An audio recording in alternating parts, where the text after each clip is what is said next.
Hello hi दोस्तों, आप लोग कैसे हैं। देखिए आज हम क्या बना रहे हैं, आप लोग को दिखा रहे हैं। आप लोग देख के और फिर इसको बताना हम क्या बना रहे हैं।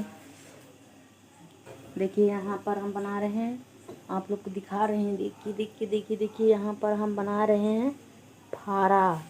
फारा बना रहे हैं। आप लोग को खाना है तो आइए हमारे घर, आप लोग खा लीजिए। हम आप लोग को किस्म किस्म के बना कर खिलाते हैं। और देखिए यहाँ पर देखिए हम खीर बनाए हैं।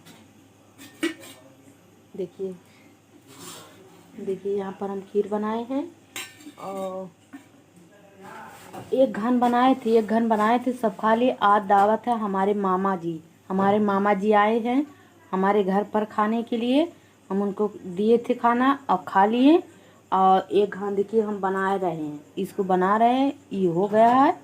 और इसको फिर दोबारा हम लोग